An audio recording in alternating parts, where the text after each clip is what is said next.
Hello my dear friends, you are welcome to Study with Sarab. This is the another part of chapter Is Matter Around Us Pure. Second chapter है 9th chemistry का. अब इसमें हम techniques देखेंगे जिन techniques के through हम अपने solutions को सेपरेट कर सकते हैं या हमारे मिक्सचर्स को सेपरेट कर सकते हैं.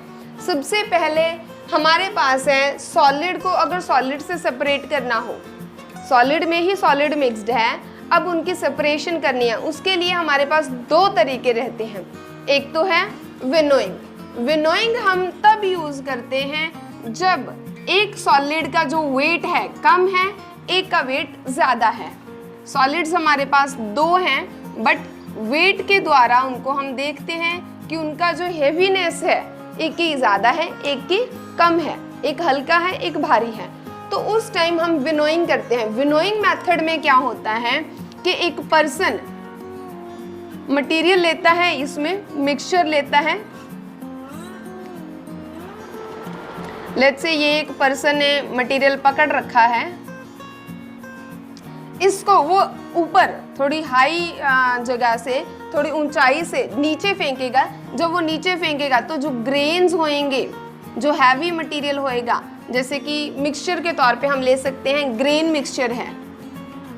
हम गेहूं काटते हैं खेतों में, गेहूं काटने के बाद उसमें घास फूस जैसा उसके छिलके रह जाते हैं, ठीक है. और उस मिक्सचर को जब अलग करना होता है तो उसको ऊपर थोड़ा खड़ा होकर हिलाया जाता है, तब ग्रेन्स इस एरिया में गिरते हैं क्योंकि वो हैवी है, नज़दीक गिरेंगे. और जो उसका वेस्ट मटेरियल है, घास फूस जैसा है, वो कहाँ पे गिरेगा? थोड़ी दूर जगह पे जाके. यहाँ पे इम्प्योर चीज़ गिरेगी, वेस्ट मटेरियल जाके गिरेगा जो कि लाइट है वेट में. This is about winnowing. Winnowing में ग्रेन जैसा मिक्सचर लिया जाता है, उसको हाई जगह से हिलाया जाता है, ग्रेन नज़दीक गिरेंगे, वेस्ट मटेरियल दूर गिरेगा क्योंकि वो हल्का है, हवा से उड़ के परे चले जाएगा. और सेकेंड है हैंड पिकिंग. हैंड पिकिंग हम तब यूज़ करते हैं जब उनका साइज़, जो हमारे सॉलिड्स हैं उनका साइज़ मिक्सचर का ऑलमोस्ट सेम है दोनों का, और उनका जो वेट है वो भी दोनों का सेम है. जैसे कि stone in the grain, stone in grains और stone in rice, stone in dal, आप कुछ भी देख लो, कोई भी इस तरीके का आपको मिक्सचर मिलता है. उस टाइम पे हमारे पास सिर्फ एक मेथड रहता है, दैट इज़ हैंड पिकिंग. हमारे पास दाल है, राइस है, कुछ भी है, उसमें से हम लोग हाथ से स्टोन्स निकालते हैं, हाथ से स्टोन्स को बाहर निकाल के फेंकते हैं. तो that is hand picking. Hand से पिक करना और उसे प्योर करना. इसके बाद जो सेकंड है दैट इज सॉलिड दैट सब्लाइम्स. वो सॉलिड्स जिनकी सब्लिमेशन हो जाती है उनको किस तरीके से हम लोग सेपरेट कर सकते हैं. ऑब्वियसली अगर वो सब्लाइम होते हैं, सब्लिमेशन प्रोसेस गेन करते हैं, तो हमें हीट करना पड़ेगा. तो हम एग्जाम्पल के तौर पे आयोडीन और सैंड सोल्यूशन लेते हैं. इनको हम एक चाइना डिश में रखते हैं. चाइना डिश में आयोडीन और सैंड सोल्यूशन रख दिया, आयोडीन और सैंड का मिक्सचर रखा. नीचे से हम उसको हीट कर रहे हैं बर्नर से, और ऊपर से यहाँ से जो फनल थी हमने उसको ब्लॉक कर दिया कॉटन से. अब जब हम इसे हीट करेंगे, हीट करने से ऑब्वियसली सैंड जो है वो ना तो मेल्ट होगा ना ही सब्लाइम होगा. तो आयोडीन जो है वो सब्लाइम हो जाएगा, सब्लाइम होकर ऊपर जाएगा, वेपर बनेगा. वेपर बन के वो, क्योंकि ऊपर जगह है नहीं तो एयर में नहीं जाएगा, वो कहाँ पे जाएगा? फनल की साइड्स पे. फनल की साइड्स में लगते ही वो कंडेंस हो जाएगा और हम लोग उसे निकाल लेंगे. मीन्स सैंड और आयोडीन अलग अलग हो जाएंगे. अब जो थर्ड मेथड है या थर्ड टाइप की सेपरेशन है वो है इनसॉल्युबल सॉलिड फ्रॉम लिक्विड. अगर मेरा सॉलिड इनसॉल्युबल है और वो लिक्विड में मिक्स्ड है तो मैं किस तरीके से उसको अलग कर सकती हूँ? उसके लिए जो फर्स्ट मेथड है that is sedimentation and decantation. वो मेथड क्या है कि हमारे पास let's say sand in water है, सैंड को हमने वाटर में मिक्स कर लिया. This is water, sand in water solution. यहाँ पे जब हम इसको 1 घंटा 2 घंटे के लिए रखेंगे, इसको रुकने के लिए ठहरने के लिए रख देंगे, हिलाएंगे नहीं, उस टाइम पे जो सैंड पार्टिकल्स थे वो ग्रेविटी इफेक्ट से नीचे बैठ जाएंगे, सैंड सेटल डाउन हो जाएगा।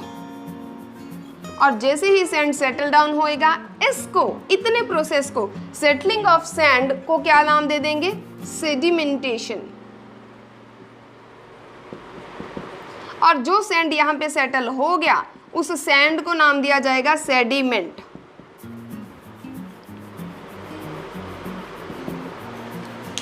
सैंड सेटल होएगा, प्रोसेस को बोला जाएगा सेडिमेंटेशन। जो सैंड नीचे सेटल हो गया उसको नाम दिया जाएगा सेडिमेंट। अब क्योंकि आधा सैंड नीचे सेटल हो गया है, इसको अलग कैसे करें? उसके लिए मैं क्या करूंगी, एक बीकर और लूंगी और ये वाला सारा लिक्विड इस बीकर में पोर करूंगी। ये सारा लिक्विड इस बीकर में आ जाएगा, सैंड नीचे नीचे रह जाएगा, मैं इतना लिक्विड इसमें ट्रांसफर कर दूंगी। और ये जो ट्रांसफर ऑफ लिक्विड है, ये प्रोसेस होएगा डेकेंटेशन।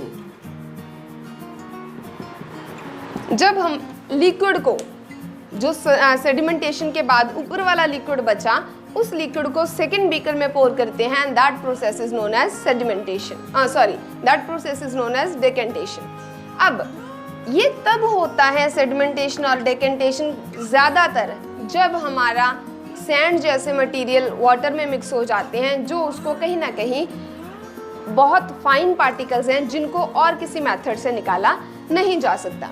अब इसके बाद ये जो डेकेंटेशन करने के बाद जो लिक्विड बचा, इसमें बहुत बारीक बारीक फाइन जैसे इम्प्योरिटीज रह गई हैं, इसको कैसे हम अलग करेंगे? इसको अलग करने के लिए हम यूज़ करेंगे फिल्ट्रेशन।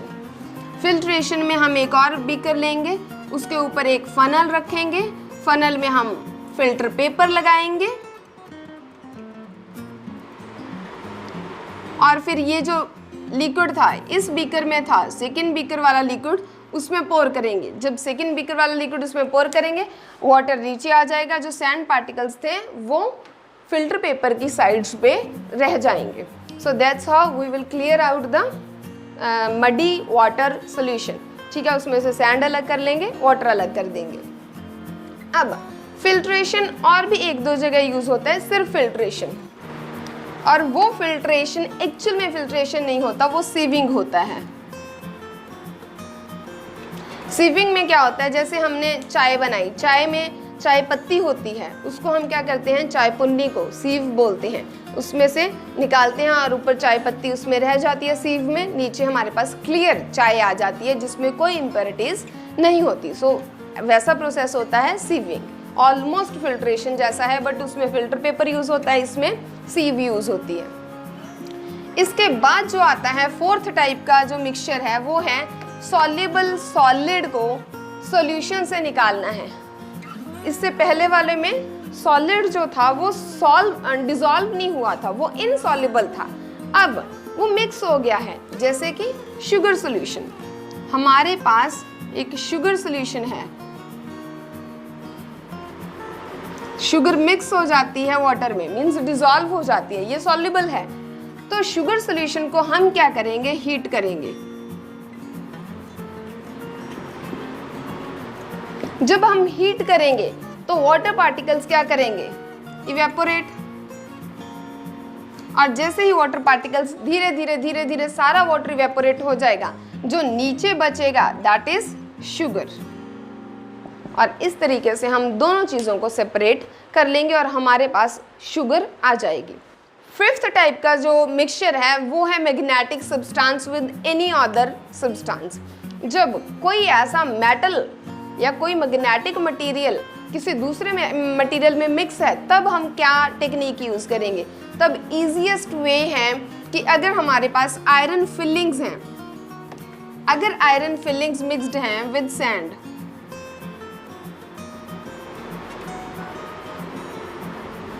या फिर आयरन नेल्स हैं इन वुड पीसेस, किसी के साथ भी, मतलब हमें मिल नहीं रही है, तो हम क्या करेंगे, मैग्नेटिक सेपरेशन। एक मैग्नेट लेंगे, ये हमारे पास मिक्सचर है सैंड का और आयरन फिलिंग का।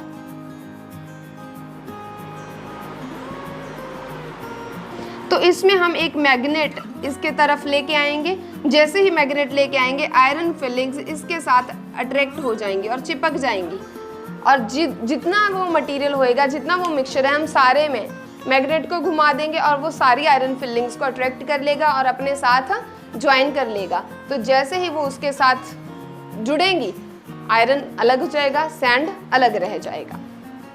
6th है हमारे पास कि अगर हमें एक प्योर सॉल्वेंट को अलग करना है सॉल्ट सोल्यूशन से, सॉल्ट सोल्यूशन है, इवेपोरेशन में हमने क्या किया था, उसमें हमें सॉल्यूट लिया था, शुगर को बचाया था हमने, वाटर इवेपोरेट हो गया था। लेकिन अगर मुझे वाटर इवेपोरेट नहीं करना, मुझे वो एनवायरनमेंट में नहीं भेजना, मुझे वाटर भी चाहिए, ठीक है, तो उसके लिए हमने क्या करना है, उसके लिए हम सिंपल डिस्टिलेशन प्रोसेस यूज़ करते हैं। तो सिंपल डिस्टिलेशन के लिए हमारे पास इस तरह का अपरेटस रहेगा। इस अपरेटस में क्या है कि हमारे पास जो सब्सटेंस था, जो सॉल्ट सोल्यूशन था, मिक्सचर था, वो हमने यहाँ पे लिया, इसको हमने हीट किया।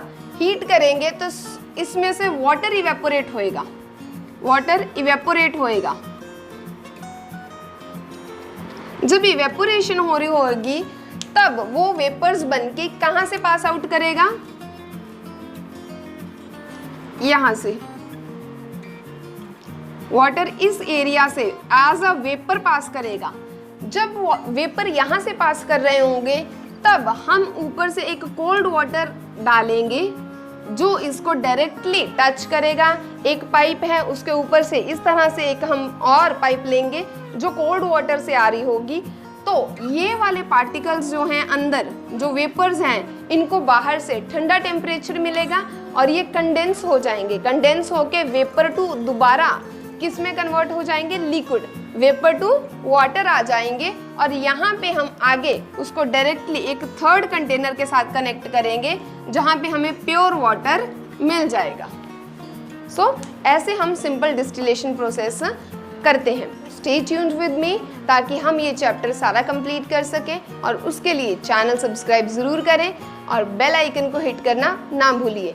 अगर आपके फ्रेंड्स को इस चैप्टर में डाउट्स हैं तो उनको भी ये शेयर ज़रूर करें। Thank you so much.